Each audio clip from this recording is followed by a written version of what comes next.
So hey guys, welcome back to my channel. जैसा कि आप देख पा रहे हैं मेरे साथ हैं आज मिस्टर सागर एंड सागर हैं चैम्पियन क्लासिक फिजिक के।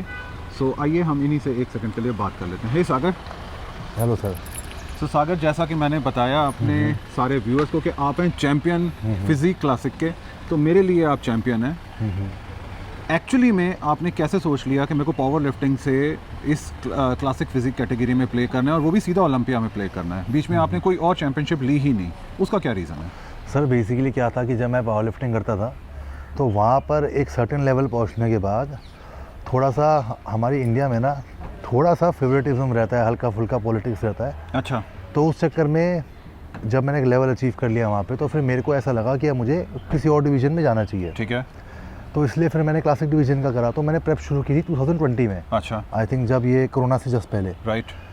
तो उसके बाद कोरोना हो गया, फिर एक दो साल कॉम्पिटिशन हो नहीं पाए।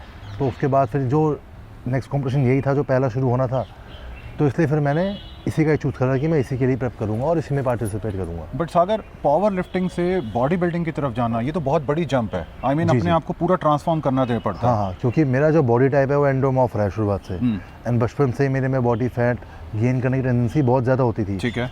तो मेरे लिए एक बहुत टफ चैलेंज था ये। But at the same time मुझे फिर ये दिखता था कि अगर मैंने ये कर लिया तो ये बहुत बड़ी अचीवमेंट भी होगी। तो मैंने कहा कि करते हैं ट्राई।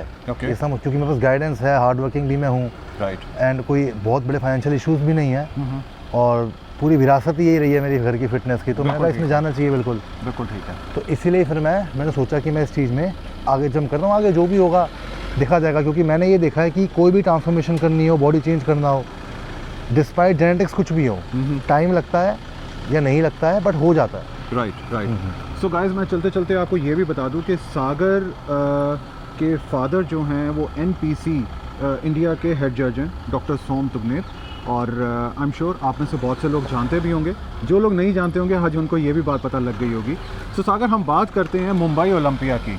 कैसा एक्सपीरियंस रहा और आपकी प्रेप कैसी रही? कितना टाइम लगाया आपने और क्या आपकी उसमें स्ट्रगल और जर्नी रही है? ये थोड़ा सा मेरे व्यूअर्स को ज़रूर बताइए। जो ओलंपिया का सर जो मेरा पूरा एक्सपीरियंस था वो बहुत अच्छा भी था और वो बहुत बुरा भी था। रीज़न बीइंग कि मैं पहली बार कम्पीट कर रहा हूँ। अब पावर लिफ्टिंग का तो मेरे को पता था कि कैसे प्रेप होती है और वार्म अप क्या होता है और सप्लीमेंटेशंस क्या आपकी होती हैं और किस तरीके से करना है, मुझे एक्सपीरियंस था, तो मेरे लिए वो ईजी था। ठीक है। बट बॉडी बिल्डिंग में क्या है, शुरू से लेकर एंड तक सब कुछ उल्टा है। ठीक है।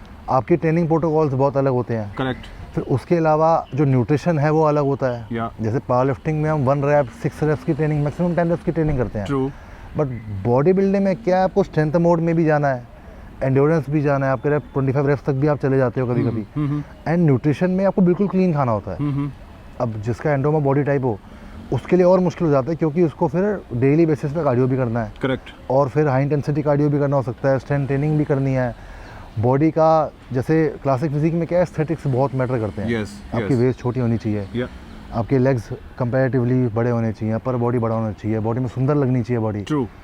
तो उसमें चीज़ें बहुत मैटर कर डिफरेंट हो जाती हैं। अब जब मैंने अगस्त से अपनी प्रेप शुरू की थी मैंने, तो अगस्त में जब मैंने प्रेप शुरू की तो मेरे शुरुआत से ही मैं 1 घंटा कार्डियो करता था। अच्छा। शुरुआत से पहले मैंने मॉडरेट इंटेंसिटी से किया, धीरे धीरे इंटेंसिटी पे चला गया। तो मैं बॉडी वेट 122 kg था तब जब मैंने प्रेप शुरू करी। बट बॉडी फैट परसेंटेज मेरा 16, 17 या 18 ही था। बट क्या था कि मेरी बॉडी में कुछ जगह पे फैट ज़्यादा था, कुछ जगह पे लो था। जैसे थाइज़ में, ग्लूट्स में और लोअर बैक पे मेरे काफ़ी फैट था। बट बाकी अपर बॉडी पे ऐसा इतना नहीं था। तो वो उसमें क्या होता है कि फिर आपकी शेड्यूलिंग और चेंज हो जाती है। और फिर आपको क्या है कि मैं शुरुआत से ही मैंने गेनिंग मोड करा ही नहीं अगस्त से सर। ठीक है। शुरुआत से कटिंग में चला हूँ मैं। ताकि बॉडी, क्योंकि मुझे 104 किलो पे आना था। 6'1 से 6'2 की मेरी कैटेगरी थी, तो उसमें रिस्ट्रिक्शन है 230 lbs की। तो मेरे को अपना ऑलमोस्ट 17 किलो कम करना था और बॉडी में मेरा वेट आराम से नहीं गिरता था। बहुत तेज़ी से मेरा बॉडी का वेट ऊपर जाता था गेनिंग मोड में। तो मैंने कटिंग से शुरू की, तो एंड तक आते आते मैं 102 किलो पे पहुंच गया। अब उसमें क्या हुआ कि sir just because calorie deficit में चल रहा था, हाई कार्डियो था, 1000 रैप की मैं ट्रेनिंग करता था उस टाइम पे, हैवी वेट्स के साथ वॉल्यूम ट्रेनिंग। फिर उसके बाद 1 घंटा कार्डियो, कार्ब्स मेरे मैक्सिमम 150 ग्राम होते थे डे के हिसाब से, और प्रोटीन मेरा होता था ऑलमोस्ट 250 ग्राम्स के आसपास। तो धीरे धीरे मेरी बॉडी इंटरनली वीक होती चली गई। तो डिजीजेस कैच करने शुरू कर दिए उसने। अच्छा। 6 बार मेरे को वायरल इन्फेक्शन हुआ सर, फिर स्टमक इन्फेक्शन हुआ, फिर एट द एंड में ओवर ट्रेनिंग में चला गया बिल्कुल ही। उसमें क्या होता था कि नींद ही नहीं आती थी, चाहे सारा मैं सुबह 4 बजे उठ जाऊँ, बट रात के 12 बजे भी अगर मैं सो रहा होता था तो 2 घंटे से ऊपर मैं सो ही नहीं पाता था। तो इन चीज़ों की वजह से धीरे धीरे मैं डिप्रेशन में भी चला गया था, क्योंकि आपको नींद नहीं आएगी ना तो मेंटली बहुत आप परेशान फील करते हो। ठीक है।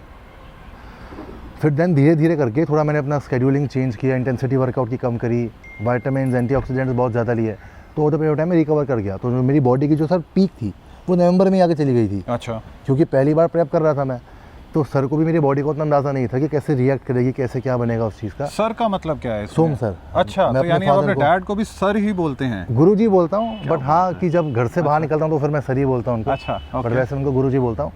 तो गुरुजी को भी अंदाज़ा नहीं था कि इसकी बॉडी एंड में कैसे वर्क करेगी। तो प्रॉब्लम तब शुरू हुई जब ओवर ट्रेनिंग हो गई, बिल्कुल एड्रेनल कॉर्टेक्स हार्मोन होता है उसकी बिल्कुल वो फैटिक चला गया था, फिर बॉडी की पीक भी आगे चली गई थी।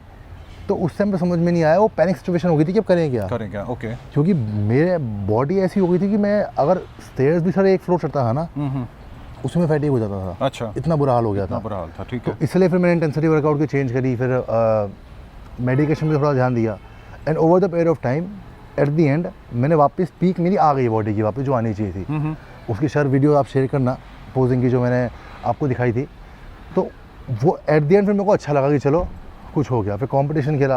अब कंपटीशन खेलने में बैक स्टेज का फीलिंग होती है, एक नर्वसनेस भी होती है, एक्साइटमेंट भी होती है, इतने बड़े स्टेज पे आप चल रहे हो। और अल्टीमेटली क्या है कि पूरा साल आप बॉडी बनाते हो। वो आपको 4th और 5th जो था दिसंबर, उसमें आपको 5 या 10 मिनट स्टेज पे मिलते हैं जहाँ आपको अपनी बॉडी कंपैरिजन में दिखानी होती है। बिल्कुल ठीक है। तो वो परफेक्ट होनी चाहिए आपकी, क्योंकि प्रेप परफेक्ट है आपकी, सब कुछ परफेक्ट है, तो ये चीज़ें भी आपकी परफेक्ट होनी चाहिए। तो उसके बाद वो एक्सपीरियंस भी मेरे को हो गया। तो पहले दिन मैं थोड़ा नर्वस फील कर रहा था, क्योंकि इतने साल बाद मैं स्टेज पे चढ़ा था, इतने सारे लोग हैं, ओलंपिया का लेवल है, फादर का नाम भी है।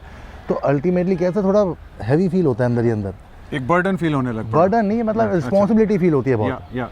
बर्डन नहीं कहेंगे, बर्डन तो तब कहा जाता है सर कि जब ऐसा लगता है कि मेरे बस की नहीं है और से थोप दिया। नहीं तो, आपने तो बहुत अच्छे से परफॉर्म भी किया और वहाँ पर मेडल भी विन किया। जी जी। तो अच्छा, आपने बीच में एक वर्ड बोला कि अच्छा भी रहा और बुरा भी रहा।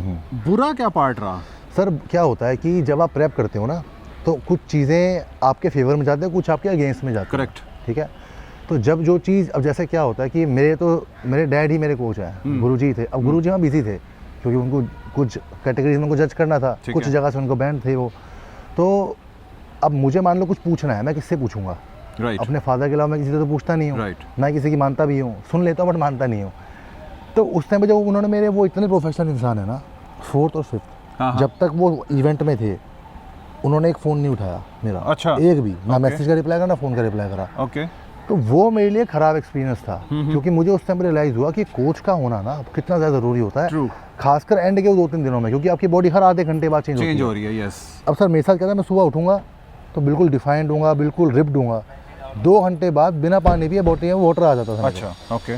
ठीक है। फिर और पानी पीने से वाटर चला भी जाता था। तो समझ में नहीं आता था क्या हो रहा है। उस टाइम पे क्या होता है, बहुत ज़रूरी है कि कोई आपको देखे और बताए कि क्या करना है इस टाइम। करेक्ट। वो मेरे लिए बहुत बड़ा स्ट्रगल था। Okay okay. क्योंकि क्या होता है, आप 10 लोगों से पूछोगे वो 10 बात बोलेंगे जी, उससे आप एंशियस फील करते हो। क्योंकि आपको, आपने मेहनत जब कर रखी होती है ना, तो आप नहीं चाहते कि एक भी कमी आप छोड़ो जिसकी वजह से परफॉर्मेंस पे फ़र्क आ जाए या कोई चीज़ आप लैग कर जाओ। वो चीज़ें मेरे थोड़ी ख़राब थी। अच्छा, अब आपने जैसे कि मेडल विन कर लिया है, आगे का क्या, आगे क्या करने वाले हैं अब आप? अब सर मैं थोड़ा सा डाइसी हुआ पड़ा हूँ कि मैं कम्पीट करूँ या ना करूँ, और बट ये पक्का है कि अगर मैं करूँगा तो नेक्स्ट लेवल पैकेज लेके आऊँगा। अच्छा। ओके। तो क्या अब आप इंडिया में ही कम्पीट करेंगे या आउट ऑफ इंडिया जा करके कम्पीट? सर इसकी मुझे प्लानिंग सर से पूछ के करनी पड़ेगी। अच्छा। ओके। हाँ हाँ। ओके। क्योंकि जहाँ दिल बोलेगा, जहाँ मन मानेगा सर वहीं करोगे आप। Right right right. So guys, ये हैं mister Sagar. I am sure आप में से बहुत से लोगों ने इनको स्टेज पर, इवन इंटरनेट के ऊपर बहुत बार इनके वीडियोस भी देखे होंगे। इस बार जो लेटेस्ट मिस्टर ओलंपिया हुआ है वहाँ पर भी इन्होंने फिजिक कैटेगरी में पार्टिसिपेट किया और गाइस वहाँ पर इन्होंने अपना एक मेडल भी सिक्योर कर लिया था। सो आने वाले टाइम में इनकी क्या चीज़ें रहती हैं उसके लिए आपको इनको फॉलो करते रहना पड़ेगा। और इसके अलावा, इस इंटरव्यू के अलावा, अगर आपका कोई भी क्वेश्चन आपके माइंड में है regarding the championship, regarding his game, regarding the medal, anything, आप नीचे दिए गए कमेंट बॉक्स सेक्शन में लिखिए एंड आई एम श्योर सागर उसको ग्लैडली आंसर भी करेंगे। हाँ सर, एक चीज़ सर जो मैं बोलना चाहता हूँ, जो मुझे अच्छी लगी, जिसमें मिस कर गया था पॉइंट, एक पावर लिफ्टर ना कभी भी सोच नहीं सकता कि वो बॉडी बिल्डर अच्छा बन सकता है। ये बहुत बड़ा मिथ है ऑल ओवर द वर्ल्ड। कुछ लोगों ने इसको क्रैक करने की कोशिश की है और मेरा भी यही एक एम है कि अगर मैं पावर लिफ्टिंग में गोल्ड मेडल इंटरनेशनल लेवल पे रहूँ तो मैं एक बार गोल्ड मेडल इंटरनेशनल लेवल पे भी रहूँ। राइट। क्योंकि क्लासिक फिजिक और बॉडी बिल्डिंग में भी बहुत फ़र्क है। लोग कहते हैं सिमिलर, इतना सिमिलर नहीं है। बॉडी बिल्डिंग में एस्थेटिक्स ना हो फिर भी चलता है, ठीक है, बट क्लासिक में एस्थेटिक्स होना ज़रूरी है। बिल्कुल ठीक और पावर लिफ्टिंग में जो मोटा इंसान हो वो एस्थेटिक लुक्स के साथ, साइज़ के साथ आए, सर ये बहुत बड़ी बात है, बहुत बड़ी मेरे को ये बात लगता है, नो डाउट। सो सागर सैल्यूट है आपको और आपके जज्बे को, आपकी तैयारी को, और मैं आपको वेरी बेस्ट ऑफ लक बोलूँगा आपके आने वाले फ्यूचर के लिए, एंड आई एम श्योर आप एक दिन हमें गोल्ड ला करके दिखाएंगे। 100% sir. Very best of luck, thank you so much.